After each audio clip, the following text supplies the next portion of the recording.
Lysine, threonine, methionine, tryptophan, valine और फेनालेनिन, ये body process में आपकी मदद करते हैं। बॉडी प्रोसेस मतलब जैसे फैट है, अब क्या होता है जब पूरा डाइजेशन नहीं होता है ऑयल का, घी का, अनसैचुरेटेड फैट का और चीज वगैरह हम जो खाते हैं, तो वो जब पूरा डाइजेस्ट नहीं होता है तो वो फैट बनने लगता है। तो उस फैट के मेटाबॉलिज्म, फैट के डाइजेशन के लिए हमको जरूरी है मूड रेगुलेशन। मूड रेगुलेशन कैसे होगा? वेरी से मूड रेगुलेशन ऐसे होता है जब आप देखिएगा, जब आपकी रूटीन, जो लोग प्रॉपर रूटीन फॉलो करते हैं ना उनके मूड स्टेबल रहते हैं। जिन लोग का रूटीन नहीं रहता है ना, आप गौर करिएगा, जिन लोग के रूटीन बहुत डैमेज रहते हैं, या कभी भी सो रहे हैं, कभी भी उठ रहे हैं, कभी भी खा रहे हैं, लाइक, तो उनके साथ में क्या दिक्कत आती है, उनका मूड बार बार स्विंग होता है। वो कभी अच्छा फील करेंगे, कभी अच्छा फील नहीं करेंगे, तो ये ना रेगुलेटेड नहीं रहते हैं, इनके इनके हार्मोन्स चेंज होते रहते हैं बार बार। तो इन चीजों पर भी सीरोटोनिन काफी अच्छा बेनिफिट देता है। थर्ड ठीक है, फंक्शनिंग ऑफ ब्रेन। जैसे कि मैंने पता कि ये चीजें जैसे मूड को रेगुलेट करता है, वैसे ही ब्रेन में जो सीएसएफ फ्लूइड रहता है या ब्रेन की जो मसल रहते हैं उनको पावर अप करके ये ब्रेन के फंक्शन को भी मेंटेन करता है। बहुत से लोग क्वेश्चन करते हैं कि ये कैसे करेगा। देखिए, ऐसा रहता है, जो बहुत से पेशेंट्स में ऐसा ऐसा हम लोगों ने देखा है कि मोस्टली मेंसेस के पहले, या बहुत से लोग जो ज्यादा, जिनके ऊपर ज्यादा वर्कलोड रहता है, तो उनके साथ में ये होता है कि वो हमेशा इतना उसकी स्टेट में रहते हैं। आवाज साफ नहीं आ रही है? आवाज क्लियर आ रही है ना आप लोगों को? आवाज क्लियर आ रही है ना? एक बार हैंड रेस करके बताइए तो फिर आगे बढ़ूंगा। ओके। तो बहुत से लोगों को ये चीज आती है कि वो जैसे जैसे काम करते थे ना, वो शुरुआत में स्टार्टिंग में अच्छा रहता है, लेकिन वो धीरे धीरे ना कंफ्यूजन क्रिएट होती है, वो बाद में डिसीजंस नहीं ले पाते, बाद में उनका ब्रेन का जो कॉन्सेंट्रेशन लेवल है या फिर एक्टिवनेस है वो डाउन होने लगती है। तो इस चीज को भी वो मेंटेन करके रखता है।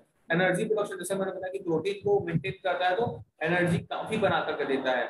तब building of muscles and brain cells, ये एक्चुअली पूरी हमारी जो बॉडी है वो छोटे छोटे सेल्स से बनी हुई है, तो वो ब्रेन सेल्स और मसल सेल्स दोनों को मेंटेन करता है। तो और ये रिसर्च में आया है कि ये जो इंसुलिन सिक्रीशन है, जो टाइप 2 डायबिटीज है, जो हमको आगे चल के मिलती है, जो 30-35 के बाद में आती है, जो आदमी की बोला कि जो खराब आदतें हैं, जो आहार विहार अच्छा नहीं रहता, उसके बाद जो डायबिटीज क्रिएट होती है, उसमें ये मदद करता है।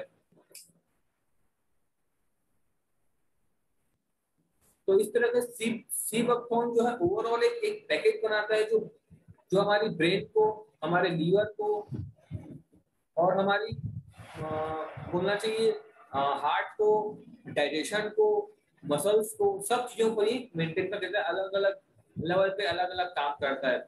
अब जैसे कि देखिए वाई सीबकथॉर्न जूस या हेल्थ बेनिफिट्स क्या है सीबकथॉर्न जूस के, तो flavonoids are the beneficial plant compound which may strengthen the immune system by increasing resistance to illness. Flavonoids have a high free radical starving activity which contribute to sea buckthorn's protection against oxidative stress.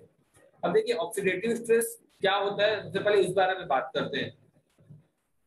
बहुत से shades आ रहे हैं एक बार। देखिए, मैं बहुत ही clear और बहुत धीरे धीरे बोलने की कोशिश कर रहा हूँ, जब भी आपको लगे कि बहुत ज्यादा स्पीड हो रहा है तो मुझे बताइएगा, ठीक है? तो हम बात करते हैं ऑक्सीडेटिव स्ट्रेस के बारे में। ऑक्सीडेटिव स्ट्रेस वो होता है जब हम हाँ, भूख लगी नहीं और हम एक्स्ट्रा खाना खा रहे हैं, या फिर ऐसा होता है कि हम खाने के ऊपर में खाना खा रहे हैं, या फिर हमारा डाइजेशन इंप्रूव नहीं और हम हैवी खाना खा रहे हैं, या हम दिन भर बैठे हैं और हैवी खाना खा रहे हैं, या जबरदस्ती प्रोटीन ले रहे हैं, तो वो क्या होता है, वो पूरा डाइजेस्ट नहीं हो करके बॉडी में ना अनडाइजेस्टेड फूड और टॉक्सिन्स क्रिएट करता है। वो टॉक्सिन्स ही आपके ऑक्सीडेटिव स्ट्रेस को बढ़ाता है। जैसे आप एप्पल काट के थोड़ी देर रख दीजिए, वो अपने आप ब्लैक हो जाता है। लोहे में जंग लगना इसका एक अच्छा उदाहरण है। तो ये चीजें ऑक्सीडेशन के कारण होती है, ये आपको बुढ़ापे की ओर ले जाती है, मसल्स को डाउन करती है। तो सीबकथॉर्न में जो फ्लेवोनॉइड्स है वो ये काम करता है कि जहां पर, ठीक है, आपने जो खा लिया, इन अनडाइजेस्टेड फूड बन गया, टॉक्सिन्स बन गया, उसको ये सर्च करके वहीं पर किल कर देती है, वहीं पर डिस्ट्रॉय कर देती है, जिससे ऑक्सीडेटिव स्ट्रेस जो है वो डाउन हो जाता है और आपकी बॉडी फ्रेश फील करने लगती है, हेल्दी फील करने लगते हैं। सेकंड थिंग, ये डाइजेशन को भी इम्प्रूव करता है, ताकि अगर आपने कभी हैवी खा लिया या कभी ऐसा कुछ हो गया कि आप खाना खाने के बाद वॉक वगैरह नहीं कर पाए, या जो भी कारण आता है उसके कारण जो स्ट्रेस बनता है या टॉक्सिन्स बनते हैं उसको भी कम करता है। तो ये दोनों साइड से ये प्रोटेक्शन भी करता है और आपको स्टिमुलेट भी करता है ताकि आप ना अच्छा काम, आपकी बॉडी अच्छे से काम कर सके। इसके बाद है कि इसमें thanks to all those vitamins and minerals sea buckthorn can promote the overall health of skin by boosting elasticity, hydration and inflammation. देखिए अब इसमें जो भी विटामिन एंड मिनरल है वो हमारी स्किन में देखिएगा। बहुत से लोग को ये होता है कि ड्राइनेस आ जाती है, पानी कम पीते हैं और ड्राई होते हैं, वो उनकी स्किन खिंचने लगती है या फिर वो जल्दी झुर्रियां या झाइयां आ जाती है। उन चीजों को ये मेंटेन करके देता है, हाइड्रेटेड रखता है और आपकी बॉडी, आपकी स्किन की शाइन को बना कर रखता है। इसके बाद बात करें कि इसमें जो ओमेगा 3, 6, 7 और 9 है वो आपकी हार्ट की हेल्थ को, लिवर की हेल्थ को और कोलेस्ट्रॉल को मेंटेन करता है। अब देखिए कोलेस्ट्रॉल क्या होता है, जब भी हम फैट या ऐसा कुछ खाते हैं जो इनडाइजेस्टेड होता है उससे फैट पार्टिकल्स बनने लगते हैं। तो फैट तीन प्रकार के होते हैं, एलडीएल, एचडीएल, वीएलडीएल। वीएलडीएल मतलब very low density lipoprotein, LDL मतलब लो डेंसिटी लाइपोप्रोटीन और एचडीएल मतलब हाई डेंसिटी लाइपोप्रोटीन।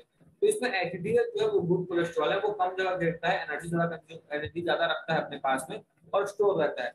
एलडीएल और वीएलडीएल कंपैरेटिवली कम एनर्जी रखते हैं और बहुत सारी जगह घेरते हैं, है। तो उन चीजों को ये मेंटेन करता है ओमेगा 3, 6, 9 की वजह से। अब जब एलडीएल और वीएलडीएल मेंटेन रहते हैं तो आप लीवर के ऊपर में ज्यादा प्रेशर नहीं आता है, क्योंकि लीवर का सबसे मेजर रोल होता है आपके बॉडी को डिटॉक्सिफाई करके रखना, आपके ब्लड में जो एक्सेस चीजें घूम रही हैं उनको मेंटेन करके रखना। तो लीवर हेल्थ इससे मेंटेन रहती है। हार्ट हेल्थ इनडायरेक्टली हार्ट को मजबूती प्रदान करता है, क्योंकि ओमेगा 3, 6, 9 जो है वो हार्ट की मसल्स को मजबूत करता है, एज वेल एज जो हार्ट की नसों के बीच में जो कोलेस्ट्रॉल जमता है या जिसके कारण ब्लॉकेज क्रिएट होते हैं उन चीजों को ये मेंटेन करता है, जिससे हार्ट लिवर दोनों मजबूत रहते हैं और आपके जो कोलेस्ट्रॉल, जो आपका लिपिड प्रोफाइल है वो मेंटेन रहती है। इसके बाद देखें कि हमारे पास सी में विटामिन कौन कौन से हैं। तो इस अगर हम देखें, विटामिन ए है जो आपकी आंखों को और बोन बोन की हेल्थ को मेंटेन करता है। विटामिन बी 12 है जो आपकी एनर्जी प्रोडक्शन और रेड ब्लड सेल फॉर्मेशन में काम करता है। विटामिन बी 12 नसों पर भी बहुत अच्छा काम करता है। जैसे नसों, वो बहुत से लोग आते हैं कि नसों की तकलीफ है, नमनेस आ रही है, हाथ में झिंझनी आ रही है, थोड़ी देर खड़ा हो तो पैर में सेंसेशन नहीं आ रहा, इन चीजों पर विटामिन बी 12 काफी अच्छा काम करता है। विटामिन सी है ये आपके हेल्दी हार्ट को, ब्लड प्रेशर को मेंटेन करता है। विटामिन ई है एंटीऑक्सीडेंट है और सेल डैमेज को प्रिवेंट करता है।